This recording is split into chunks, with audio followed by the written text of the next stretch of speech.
ကဲဒါ round of 32 32သင်းဆေးရဲ့ဒုတိယနေ့ပွဲတွေကတော့ပြီးသွားပြီဒုတိယနေ့ကတော့မထင်ထားတဲ့ရလက်တွေပေါ့တင်းကြီးနှစ်သင်းဒါတိုင်ပွဲကနေထွက်သွားပြီဆိုတော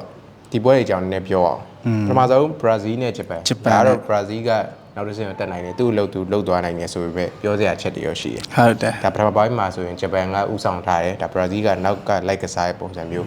ဆိုတော့ဒီပွဲအကြောင်းလေးပြောပါဦးဒီပွဲအကြောင်းဆိုလို့ရှိရင်တော့ဒါတပွဲလုံးခြုံကြည့်မယ်ဆိုလို့ရှိရင်တော့ဒါဘရာဇီးကတော့ပို့ပြီးတော့ dominate လုပ်တာပေါ့လေနော်ဒါဂျပန်ကတော့ပွဲဆလာပြီဆိုကြတဲ့ကသူတို့ကခံစစ်ကိုအဓိကပြင်ဆင်ခဲ့တယ်ပေါ့ဒါသူတို့ရဲ့ဂျပန်နီးပြရဲ့ဒါပွဲအစီအမံအတိုင်းပဲသူတို့ဒါ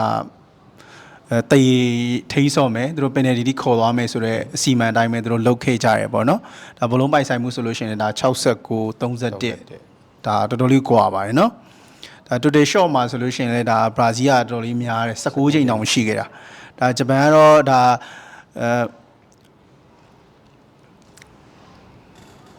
ဘရာဇီးကဒါအစပိုင်းမှာဆိုလို့ရှိရင်ဒါသူတို့ dominate လုပ်နေတယ်လို့ပြောလို့ရပါမယ်ဒါဂျပန်တစ်ချက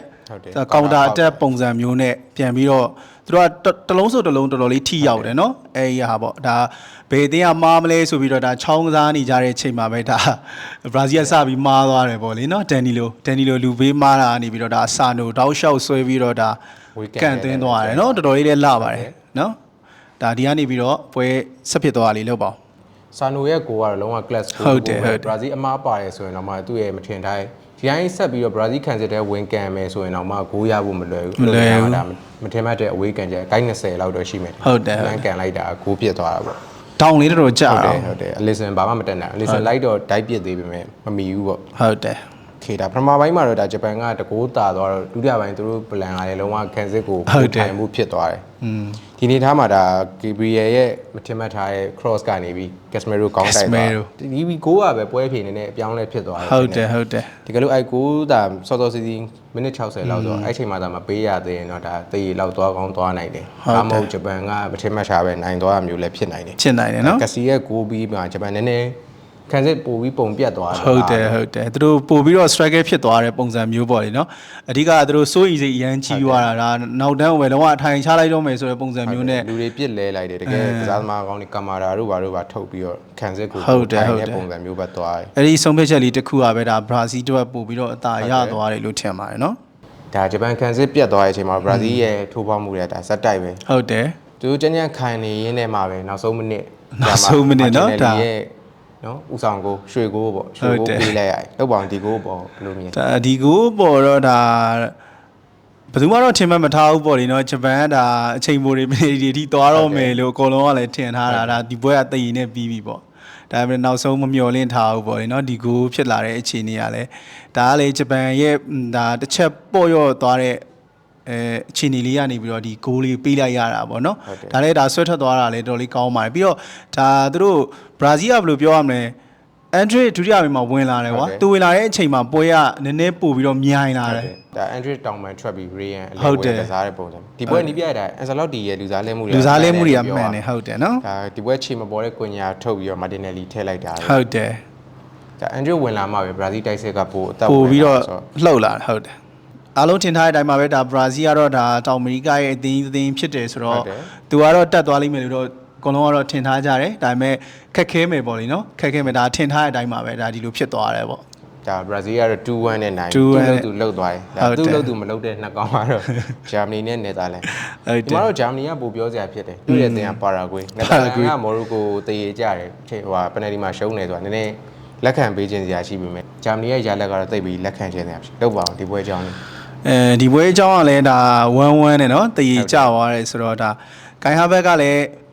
းကောင်းတယ်ဆိုပေမဲ့လည်းဒါသူတို့ပင်နယ်ဒီမှာဆိုလို့ရှိရင်လည်းဒါနော်တိုက်စစ်မှုတစ်ယောက်အနေနဲ့ဒါမဖြစ်တဲ့အရာပေါ့လေနော်ဟီးရိုကနေ0ဖြစ်သွားတယ်ဟုတ်တယ်အဲ့လိုအနေထားမျိုးဒါတပွဲလုံးခြုံကြည့်မယ်ဆိုလို့ရှိရင်လည်းသူတို့ကပို့ပြီးတော့ dominate လုပ်ခဲ့တယ်လို့ထင်ရပါတယ်ဒါဘောလုံးပိုင်ဆိုင်မှုဆိုလည်း86%တောင်မှရှိခဲ့တာဆိုတော့လीနော် total shot ဆိုလည်းဒါတော်လေးများတယ်21ချိန်တောင်ရှိခဲ့တာ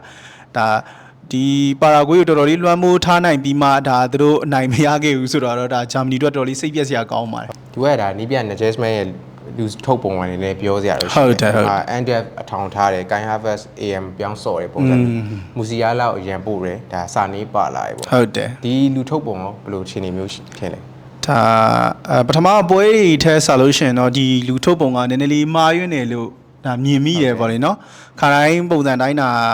ပွဲထွက်လာလို့ရှင်တော့ဒါမူစီယာလာကို first line ထည့်ပြီးတော့နော်ဟုတ်တယ်ဒါဆိုလို့ရှင်တော့ပို့ပြီးတော့ champ နေခွင့်ရေးတွေတိုက်စစ်ကဒါ attacking line ကပို့ပြီးတော့အလုပ်ဖြစ်မယ်လို့ထင်ပါတယ်ဒါဂျာမနီတို့ထွက်ခဲ့ရတာမှလည်း adjustment ရဲ့လူထုတ်ပုံကလည်းနည်းနည်းတော့ပြောစရာရှိတယ်ဟုတ်တယ်ခေဒါတော့ပါရာဂွေးရဲ့ဂိုးသမားကလည်းဒါတော်တော်လေးကောင်းတာပါတယ်နော်ဒီပွဲမှာ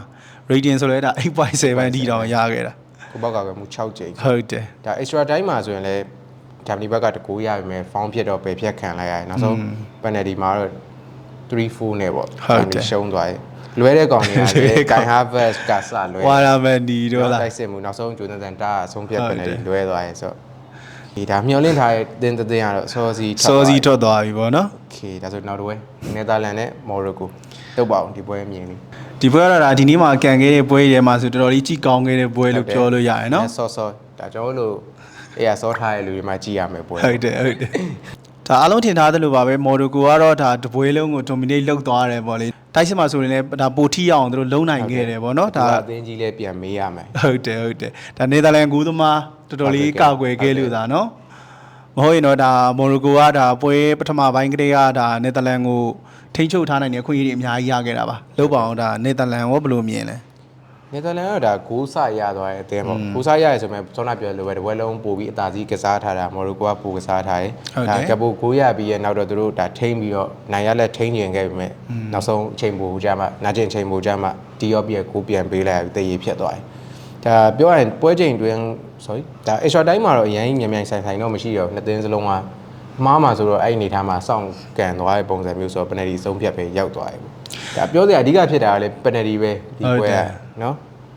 ဒါဒီပွဲမှာဆိုလို့ရှိရင်ဒါရိုနယ်ကိုမဲအနေနဲ့လည်းဒါအပြောင်းလေးတွေလှုပ်ထားခဲ့တယ်နော်အိုစုပွဲရနဲ့မတူပဲပေါ့နော်တမှုထူးခြားတဲ့ပြောင်းလဲမှုတွေဒါ3 back ခင်းချင်းလာဟုတ်တယ်3 back နဲ့ထိုင်သွားတာပေါ့ဟုတ်တယ်ပြီးတော့ဆမ်မာဘေးတို့ထည့်လာတယ်ကွာခါတိုင်းရိုင်းဒါတို့ဘာတို့ကိုလိုင်းအောက်ထားခဲ့တယ်ပေါ့နော်မာလန်မပါခဲ့ဘူးနော်ဒါဒီပွဲမှာဟုတ်တယ် AM ဆန်ဆော့သွားတယ် AM ဆန်ဆော့သွားတယ်ဒါဒီပွဲမှာဆိုလို့ရှိရင်ဒီပွဲလုံးအနေထားနေဆိုလို့ရှိရင်ဒါမော်ရိုကိုကပို့ပြီးတော့အသာရခဲ့တာပါဟာကီမီဆိုလေတောက်လျှောက် right back ကနေပြီးတော့နော်သူကတိုက်စစ်ကစားသမားလားခံစစ်ကစားသမားလားတော့မသေးကိုအောင်တောက်လျှောက်ဖိအားပေးတာပေါ့နော်ဒါဟာကီမီကတော့တကယ်ကိုလက်လန်ပါတယ်ကောင်းတာဒါလည်းဘက်ကဆိုရင်လည်းကိုးသွင်းသွားတဲ့ gap ဒီမတိုင်ခင်မှာသူ personal ပြဿနာတွေရှိထားတယ်ဟုတ်တယ်သူ့ရဲ့ရင်သွေးဆုံးရှုံးထားပြီမဲ့လေသူအတင်းတော့ဆက်ကစားပေးတယ်ကိုရသွားဆိုတော့ဒါကလည်း appreciate လုပ်ရမှာပဲဟုတ်တယ်ဒါကလေဒါ